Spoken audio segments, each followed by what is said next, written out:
மாவட்ட தலைநகரான சிறுதோணியில் பேருந்து நிலையத்தில் வேலைகள் பாதி வழியில் முடங்கியுள்ளன. மாநில அரசின் பொருளாதார பிரச்சினையே வேலைகள் முடங்க காரணமாக கூறப்படுவது.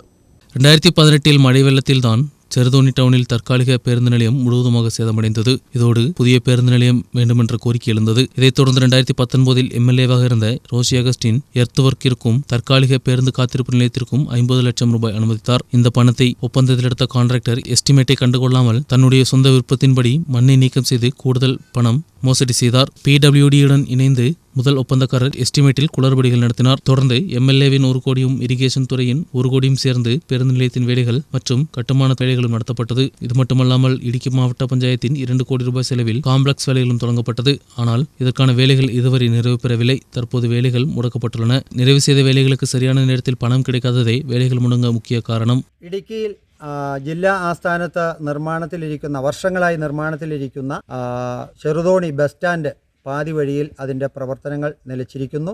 കൊട്ടിഘോഷിച്ചു കൊണ്ടുവന്ന ഇടുക്കി ടൗൺഷിപ്പുമായി ബന്ധപ്പെട്ടുള്ള സൗന്ദര്യവൽക്കരണം തുടങ്ങിയ പ്രവർത്തനങ്ങളെല്ലാം നിലച്ച മട്ടിലാണ്. ഏറ്റവും പ്രധാനമായി നമ്മുടെ ജില്ലാ ആസ്ഥാനത്തുള്ള ബസ് സ്റ്റാൻഡിൻ്റെ പണി പാതി വഴിയിൽ നിന്നിരിക്കുന്നത് ജനങ്ങളുടെ ഇടയിൽ അമർഷം ഉണ്ടായിട്ടുണ്ട്.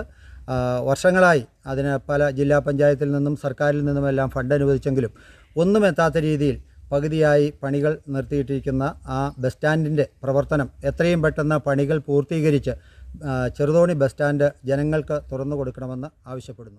அரசின் பொருளாதார பிரச்சனையே ஒப்பந்தக்காரரை பாதித்துள்ளது. பேருந்து நிலையம் இல்லாத மாநிலத்தின் முதல் தலைநகராக செருதோணி மாறியுள்ளது. தற்போது பல்வேறு பிரச்சனைகள். உடனடியாக பேருந்து நிலையத்தின் வேலைகளை நிறைவு செய்து பேருந்து நிலையத்தை திறந்து கொடுக்க வேண்டும் என்ற கோரிக்கை வலுவடைந்துள்ளது. நியூஸ் பியூரோ, இடுக்கி.